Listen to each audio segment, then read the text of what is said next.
okay? Believe me. And you've heard me tell the story numerous times. I came here just at the end of the primary. And as you know, I wasn't expected to win. Can you believe that, Louisiana? And I was here a few weeks before, and I said, what do you mean I'm not expected? The crowd is incredible. But some poll, you know, the polls are not very honest. And so they said, oh, look at this sign he's got up. So I came down on a Friday night to a massive hangar. The place was absolutely thousands and thousands of people. I think 25,000 people. And I left and I said, you know, I think I'm going to win this state. And I won the state easily, right? And then I checked on the delegates. And the delegates were, I didn't have as many as people that I beat. And I said, this system is crooked. You mean I come down, I do all that work, I came down, I used one of the biggest hangars, bigger, I don't know, maybe this one, was it this one? But it was a big hangar. Yeah, bigger. And we have a hell of a crowd today, but I'll tell you, we had something. So what happened, I win. And then a week later, I'm going over the count, and it said Louisiana, and it had names ahead of me for delegates. I said, wait a minute. So I won the state. I got more votes than anybody by far. It wasn't even close. And the system is rigged. I said, so you taught me. And after that, we started doing very well. We didn't let that happen anymore. We didn't let that happen. We cut it off. We cut it off at the pass. But I want to thank you. This is an amazing state. And tomorrow we need you to go to the polls and send John Kennedy to the United States Senate. And that's why I'm down here. That's why I'm here. He's a great guy. He's a great guy. He's a good guy, number one. He's a good person. And somebody that I've known over the years, and he's somebody that's worked hard for you over the years. And now the big thing, we have to get the people to go to the polls. And if you go to the polls, he's going to win. If you don't go to the polls, he's not going to win. And if he doesn't win, I've got myself a problem in Washington because, you know, it's pretty close. It's pretty close. We need John in Washington, not only for the vote, we need for leadership and everything else, but if you go there, we're going to win. Kennedy's a proven leader who's balanced, which is amazing, 16 budgets, returned millions of dollars to taxpayers. He's a tax cutter, and he will be a true fighter for Louisiana in Washington. He will be a fighter for you. So important. We need John Kennedy in the Senate to help enact our agenda. And we have to do it. Our agenda on behalf of the people of this state and for this country. That includes protecting the Second Amendment, repealing and replacing Obamacare, securing our southern border. We'll build a wall, that's true. We're going to build a wall. Well, if John's not there, maybe we can't build the wall. So now I know you're going to come out. We're going to build the wall.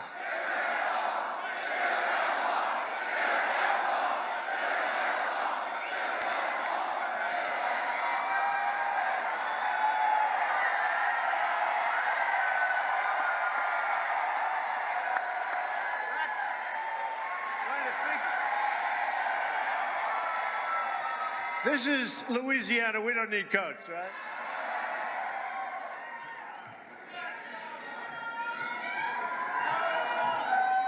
We don't need the coat. And by the way, I don't need the hat either, right? Who wants a hat? All right. Nice looking tall guy. He'll give it to that kid. Come on. We're going to bring back our manufacturing jobs, reduce taxes, big leagues. We're going to confirm our nominee to the United States Supreme Court.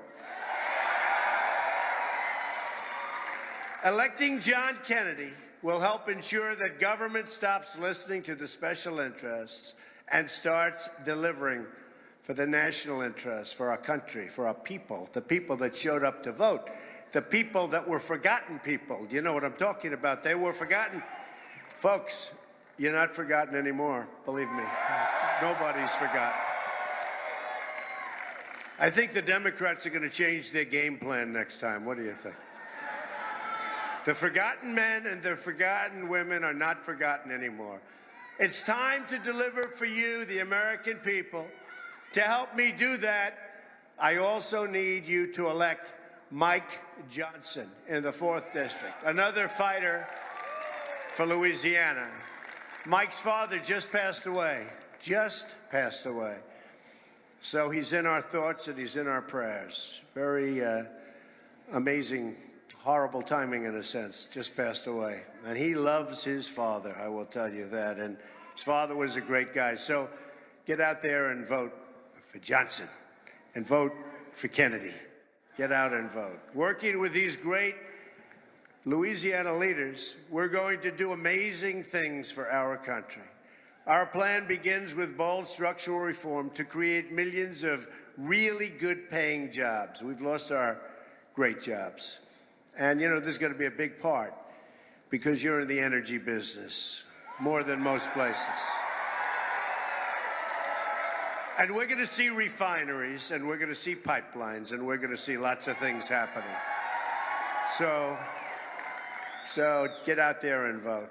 First, on taxes, we're going to undertake one of the great tax reforms and simplifications in American history.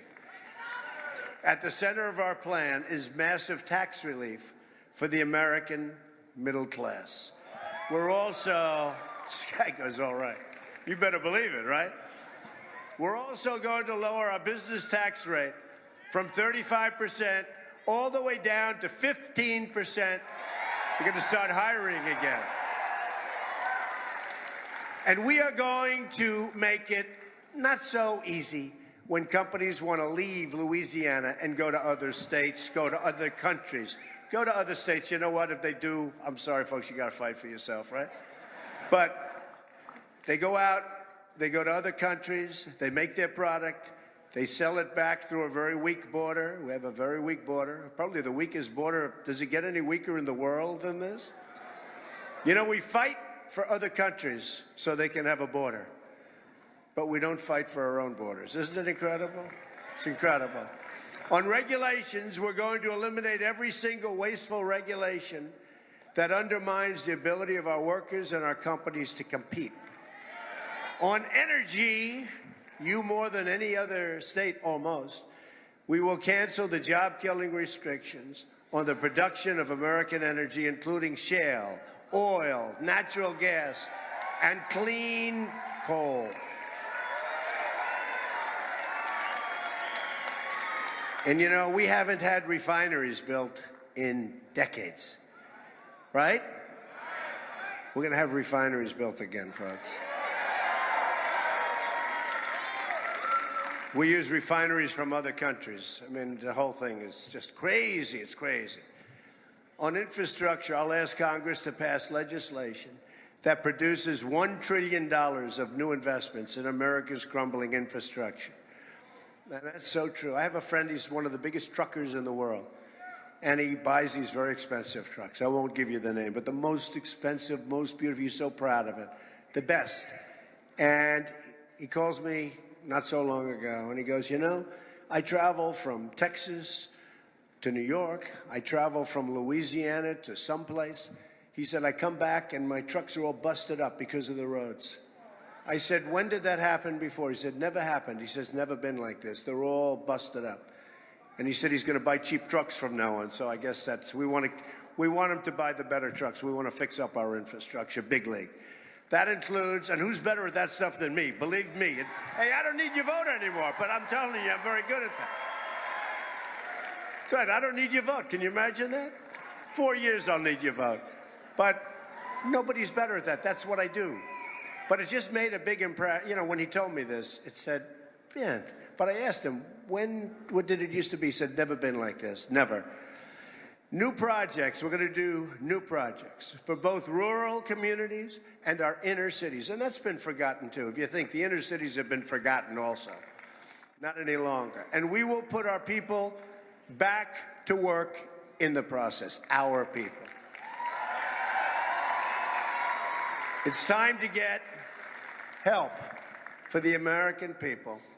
And we are going to get people off of welfare, and they're going to want to work. We're going to get them into the labor market, and they're going to do a great job, and they're going to make good money, much more money than they ever made before. And we're going to rebuild our country with American hands by American workers, okay? My administration will follow two simple rules: buy American and hire American, okay? Because from now on, it's going to be America first. America first. Our trade deficit is now nearly $800 billion a year. Can you believe that? Who's doing this? Do you have any business people in the audience? Do you think you might be able to negotiate a slightly better deal than that? $800 billion. We make all these wonderful trade deals. I love trade, and I love free trade. But right now we have foolish trade. We have, okay, ready? We have stupid trade, stupid. It's dumb. It's a chronic drag on growth and a destroyer of jobs and the wealth of our country. And you see what's happening. We owe $20 trillion, and it's going up rapidly. That's why we'll renegotiate our trade deals, stop the product dumping and the currency manipulation, which is a disaster for our country. Every time we get going, China and others, they just knock the hell out of the value of their currency, and we have to go back, and it just doesn't work, folks. And we're going to defend every last American job. You know, they did a big report. How come Trump won by so much? Remember, there was no way he gets to 270, right? The Electoral College, which is amazing because you have to go to all these states, and it was an amazing experience. But there's no way I get to 270. And I'm saying, wow. In fact, I went to the state of Maine 4 times because I needed one. Because I was at 269, I needed one. Until the election came, and then, boy, did we blast by that 270, right? We blasted. 306. 306. And I guess they did a recount in Wisconsin, and after, I think, 70 or 80%, I think we picked up 32 votes. All these millions and millions of votes, I think we picked up about 30. And if a company wants to fire their workers, leave our country, and then ship their products back in, there will be consequences, including a very, very substantial tax. In other words, look, there's no tax. There's no tax. Somebody said, you know, these reporters, these guys, they're business reporters.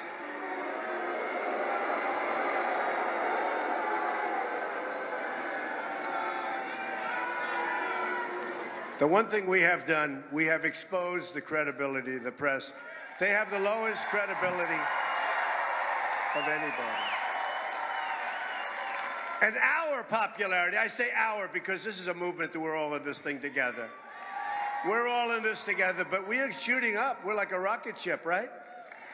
Maybe because I don't like $4.2 billion aircraft. Somebody said, how much is that going to cost? $4.2 billion. I said, $4.2 billion. I think we'll do it for a little bit less. Don't you agree? Like maybe billions less, okay? But yeah, we're going very rapidly up. But we're going to, because it's common sense. We don't want companies to leave our country, go to another country, and sell their product, and then sell the product where they left.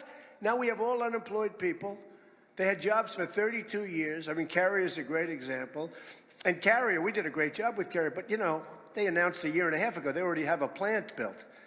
I mean, think of what you could do if they haven't started or if they haven't said anything yet. They're not going to leave because we're going to put up a very high tax. And if they want to build their plant outside of this country, that's fine. But if they think they're going to sell their product back into the country and have no tax, that's not going to happen anymore, folks. Not going to happen. And therefore, they're not going to leave. Now, they may leave a state and go to a different state. They may leave, you know, maybe they're having a hard time with their employees. That's possible. And they may leave, but they're going to leave for another state. They're not leaving for another country very easily. And if they do, they're going to have a very, very substantial tariff or tax to pay. That's it. And you know what's going to happen? They're going to say, we like Louisiana very much, right? We're not leaving. All right. I don't say 100% of the time, but I'll tell you what, pretty close to that number. It's going to be pretty close. And we lost 70,000 factories in this country. We have so many companies right now, although I think probably, if I would have said a couple of months ago, we have so many companies negotiating to leave, I don't think they're negotiating so fast right now. I've heard that. And you see what's happening with the stock market and a lot of things. Because they understand, we know what we're doing. We're not going to let this happen. We can't let it happen. Our country is being drained of its jobs and its good jobs. And they're going to other countries, and just not going to happen. On the military, we will rebuild our badly depleted military and ensure that our service members have equipment and training, technology and resources, everything they need to get the job done. Now, hopefully, we will never have to use that great power that we're going to build. We are going to build the strongest military that we've ever had. And there have been few times when our country has needed it to this extent. But I believe in peace through strength. You know, you look at some of these other countries, what they're doing, what they're building, and you know what? When they see what we're going to do, they're going to call, and I'm going to have great relationships with China and Russia and all of them. And they're going to call and they say, you know, you're doing a lot of building. Is there any way we can sort of ease it up a little bit? I'm okay with that, but they have to ease it up too. They're not easing it up. If you look at what's going on in China, if you look at what's going on in so many other countries, they're not easing up. And if they're not easing up, we're not easing up, okay? At the same time, we will ensure our veterans have the best medical care anywhere in the world. We will honor those who have served this country, and that includes respecting and defending the American flag.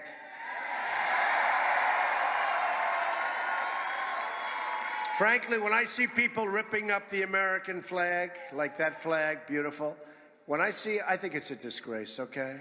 And you can say what you want, free speech, it's all wonderful, everything's wonderful. I'm a big believer in free speech, but maybe we're going to be putting something in to see if we can do something about it, because this is a special case, and when I see people burning the American flag and then stepping on it as it's burning up, and then stomping on it and stepping on it on the ground, I don't think I remember that when I was growing up. Is that right?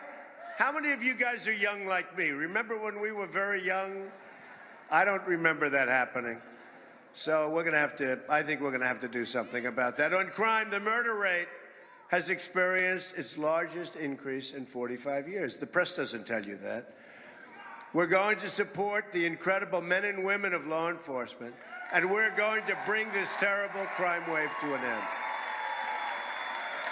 On immigration, we will build a great wall, and we will put an end to illegal immigration and stop the drugs from pouring into our country also. We've become a drug den. During this campaign, I had a chance to meet the amazing families of the Remembrance Project, parents whose children were killed by illegal immigrants. A Trump administration will end this long nightmare of violence, and that's what it is. It's a nightmare of violence. We will fight to protect every American life. During the campaign, I also spent time with American workers who were laid off and forced to train foreign workers brought in to replace them. We're not going to let that happen anymore, folks. They're forced to train people. They were laid off. They've been at different places for 30 years, more, less, and they're forced to train. And if you don't train them, we're not giving you any severance. Not going to happen, because that's actually demeaning. It's not going to happen. One of my first executive orders will be to ask the Department of Labor to investigate all visa abuses that undermine jobs and wages for the American worker. This is about our country now. This is about our country. You know, I've studied a lot of the trade deals over the last few months. I love reading this stuff. I don't know, something strange up there when I went. But we have the worst deals. I looked at trade deals that were made with Mexico. The worst deal made with all of Mexico. So they made a lot of deals, not just us, not just NAFTA, which is a disaster. They made a lot of deals. We have the worst deal made by any country. Now, we're by far the biggest. We blow everything away. But we have the worst deal made by any country. And it was defective from the time it was done because of the VAT tax. They didn't really take it into account. It's complicated, it doesn't matter. But it was defective. And for decades, nobody changed it because they were too lazy, or they didn't want to do it, or they didn't understand it. But for years, that deal was defective. It's not going to be defective anymore. To protect our country from terrorism, extremism, we will suspend immigration from regions where it cannot be safely processed or vetted. I mean, we have people coming into our country by the thousands, thousands and thousands of people. And now I don't have to campaign, so I don't have to say, and Hillary's going to increase it by 550%. No, I don't have to say it anymore. Isn't it nice? Isn't it nice? No, I don't have to say it anymore. But think of it. We have people coming in by the tens of thousands. And look, folks, we have enough problems. We have enough problems. We can't do this. We're going to build safe zones. We're going to have certain areas, the Gulf states, tremendous amounts of money. Thank you, darling. I love her too, but I get in trouble if I say that, so I'm not going to say it. But we're going to have people from the Gulf states themselves are going to pay for it. They're going to pay for it. They have nothing but money. They're not doing what they're supposed to be doing, and they're fine. They're going to pay for it. We're not going to pay. We owe $20 trillion, but we want to make homes for these people because it's a tragedy, the migration. And it started, you know why it started. I don't have to go through it. I don't have to go through it. We're not running for office. Well, isn't that nice to say we're not running for office? I don't have to go through this all. I don't have to go through all the reasons. The fact is, it's a human tragedy, and we're going to help it. We're going to help it. But that doesn't mean we're going to allow people to come into our country, some of whom have evil intentions. And you see in Ohio State, I was there the other day, and great people, the damage done by one person. You look at so many different places, San Bernardino, and I mean, look at the World Trade Center. Look at what happened in Orlando. There's such evil spirit, evil intention. We have other problems. We have to solve many, many problems. And, you know, we've spent now $6 trillion in the Middle East. Think of it, $6 trillion. And yet, we got nothing. You know what we have? We got nothing. He says, what do we get out of it? Nothing. You know what we got out of it? Death. We got destruction. We have all this money that we owe. The whole thing is crazy. With that being said, we have to stop ISIS. We have to knock them out. Have no choice. Have to knock them out. We'll do that. I'll say General Mad Dog Mattis. He's great. He's great. He's a great guy. He's a great guy. And we have another great person going to be named, not a lot of them, but in terms of what we're talking about next week, somebody that you're going to have tremendous respect for also. A Trump administration will always put the safety and security of the American people first. Ethics reform will be a crucial part of our 100-day plan as well. We're going to drain the swamp of corruption in Washington, D.C. Drain the swamp.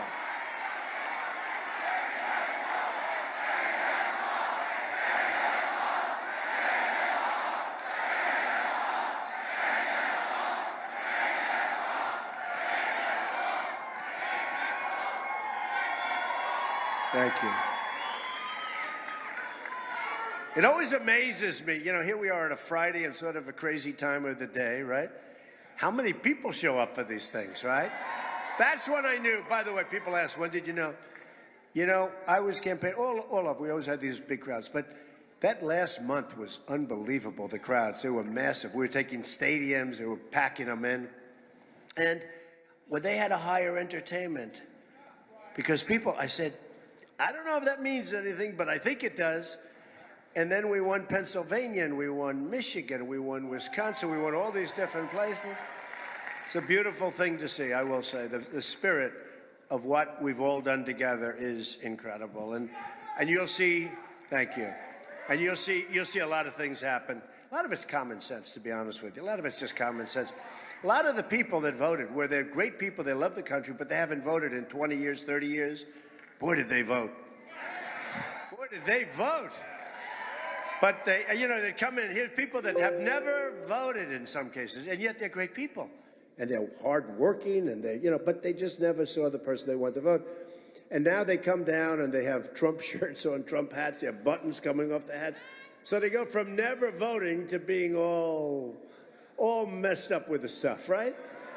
But you know what? These are amazing people, and they did. I remember, got a little glimpse because they had that long early voting in Florida. I mean, so long.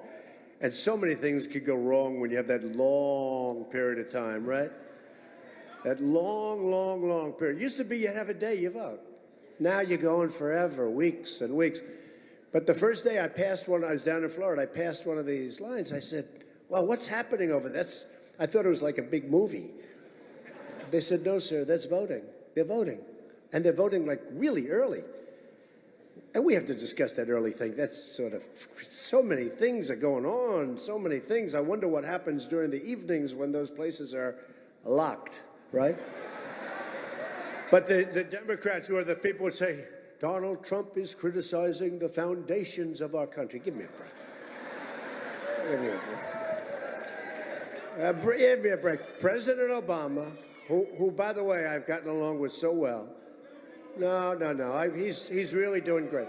He's been so nice. But 8 years ago, he talked about in Chicago what goes on. Okay? They don't talk about it anymore. And believe me, it's only gotten worse, folks. Only gotten worse. So we got to talk about it. But I'm going to impose a 5-year ban on executive branch officials becoming lobbyists and a lifetime ban on officials becoming lobbyists for a foreign government.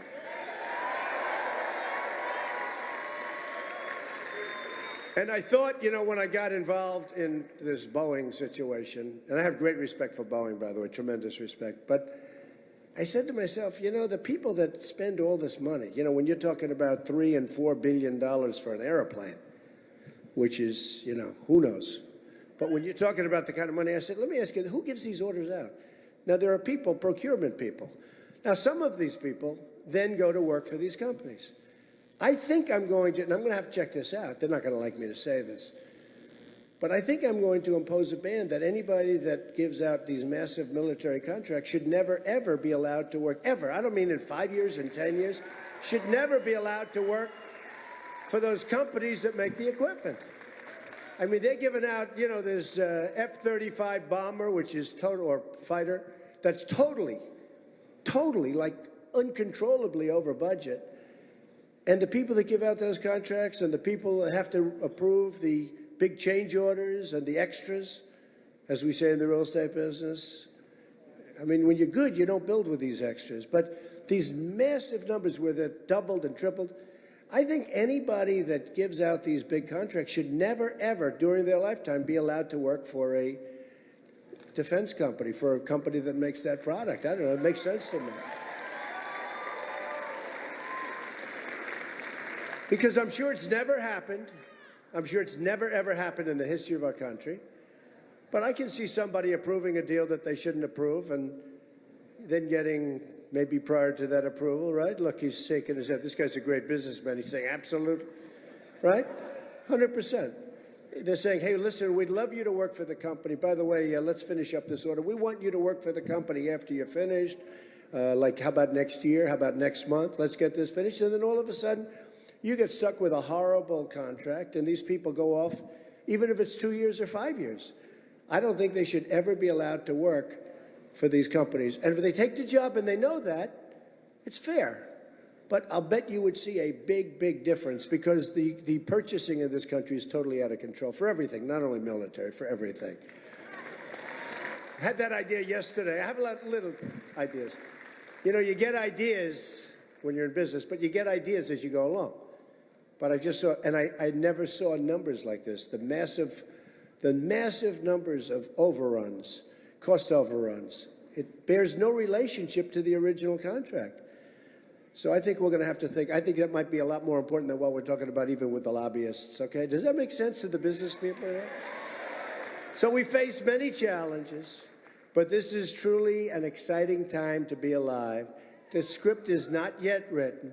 We do not know what the page will read tomorrow, except for those very young people, right? They're going to be happy. You're going to be very, very happy, the young ones, huh? We're going to make sure. I think if we had a different result, they wouldn't have been so happy. But for the first time in a long time, what we do know is that the pages will be authored by you, by all of us.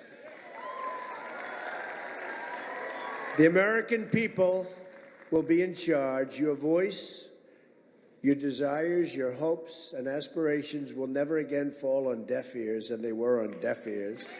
You will be the captains of your destiny once more. Together we will raise incomes, and your incomes are going to go up. And your incomes are going to go up. You know, we have this phony unemployment number that you look around for a job, you can't find it, you go and quit, you go home to your wife or your husband or your parents, and they consider you statistically employed. And then they say we're down at 5%, then 4.9%. It's nonsense. But we want incomes to go up, and we want to create millions and millions of new jobs, and that's what we're going to do. And we can't lose our companies. Can't lose our companies if we're going to do that. We will lower taxes, unleash American energy, and bring thousands of new companies to our shores. We will reestablish the rule of law and appoint justices to the United States Supreme Court who will uphold and defend the Constitution of our country. And by the way, I used to, you know, the Never Trumpers, remember, they're on a respirator right now. They're gasping. You know, they're gasping for air. And many of them have been great. They've come over and they've been great. But I used to, you know, early on when we had the Never Trump, I will never vote for Trump. Some of those people are now saying, I'd only vote for Trump. I love this guy. It's crazy. But they didn't know me. They didn't know. But, you know, I used to say, if for no other reason, if for, like this character in Utah, right? Who the hell was he? I mean, what happened to him? Remember, he was going to win Utah. He was a conservative. He said, here's a conservative, and he's going to win Utah. I said, so what? He wins Utah. So what does it mean? So let's say that it mattered a lot, and I lost, so that means that Hillary would have gotten to appoint justices of the United States Supreme Court, right? I'm trying to figure out. And by the way, not only did he not win Utah, I won Utah in a massive landslide, even though the press was saying we're tied. He came in third place. Hillary beat him. So I don't know what happened to this guy, but I thought it was terrible because it was so destructive. And I used to say to people, if for no other reason, vote for me. If for no other reason, it's the United States Supreme Court, right? And Justice Scalia, who was great, I heard about 2 weeks ago, I heard his wife, who's an unbelievable woman and respected. She had signs, Trump signs on her front lawn in Washington or Virginia. But she had Trump signs, just like that one. Trump Pence. How good is Pence, by the way, right? Is he good? A lot of times, if they question something I'm doing, they'll say, well, but he picked Mike Pence. I mean, how can you do better than that? Mike Pence is great. But you know what? She has Trump signs, and I called her. And I said, hi, and I just wanted to thank you for the signs on your lawn. She said, I have them on my car, too. She's phenomenal. She's going to be at the inauguration, but what a phenomenal woman. But her husband, I mean, we thought he'd be around for a long time, and these are the things that happen. So we have to replace Justice Scalia with a person that is as close to Justice Scalia, if that's possible, as we can get, and we'll be doing that. But I used to say to people, I mean, forget about everything else. Justices of the United States Supreme Court. We'll fight for our great schools, and we want to make them incredible. We want to make our schools really good. Right now, they have big problems in many cases, but we're going to fight for them. We will restore respect for our country. We're going to restore respect for every inch of our soil, and we're going to restore the respect of our people. Our people love this country. We love it. To us, it is a great country. But when I say make America great again, that's what I'm talking about. That theme has really caught on because it's make America great again. And it will be great again. And it will happen quickly. We will heal our divisions and unify our country. In fact, you know, Time Magazine, they were both nice and a little bit wise guy yesterday. They gave me the Person of the Year. It used to be called the Man of the Year. Now it's called the Person of the Year. That's good. They're politically correct. They were very politically correct. Who'd rather have it the Man of the Year? Look, the women are all... Okay, seriously, because it's Person of the Year. So for years it was the Man of the Year, right? And I think even if a woman was named, it was the Man of the Year. So it's a little bit shaky. Who would rather have it be the Person of the Year? I got a lot of women here. What about the women? Let's do it again. Who would rather have it be the Person of the Year? A couple of people. Who would rather have it be the Man of the Year? I don't know. Maybe why that could be why the magazine business isn't so great, right? I don't know. Think of that. All the women wanted to be the Man of the Year. Anyway, who cares? But it's Person of the Year. But they said, you know, looking over a divided nation. You saw that. So they're taking a shot. But I said, wait a minute, I haven't run this yet. I haven't run it. So they're not, you know, you're trying to be a little bit nasty, but I haven't run anything. So it is a divided nation. We're going to bring our nation together. When Americans are unified, there is nothing we cannot do, no task too great, no dream too large, no goal beyond our reach. My message today is, number one, get out to vote tomorrow for John Kennedy. That's number one. And our great soon-to-be congressman, you got to get out to vote. And I pay my respects to his family. Today is for all Americans, from all parties, all beliefs, all walks of life. No matter your age, your income, your background. I'm asking you to join this incredible movement. There has never been a movement like this. There actually hasn't. You know, yesterday they were talking about, they were trying to find a comparable. You know, usually you go back to Reagan, you go back to something, right? It's not so long ago. Although, in the history of the state of Louisiana, I was just told this backstage by all of my people, we got more votes than any Republican in the history of the state of Louisiana. Is that good? Is that good? Man. I want to give up some of them for John Kennedy tomorrow. We'll take 10% off the top. So I'm asking you to dream big and bold and daring things for yourself and for your country. I'm asking you to believe in yourself again, and I'm asking you to believe in America again. And if we do that, then all together, we will make America so very strong again. We will make America rich again. We will make America safe again. And we will make America great again. Thank you, Louisiana. God bless you. It's great to be here. Thank you.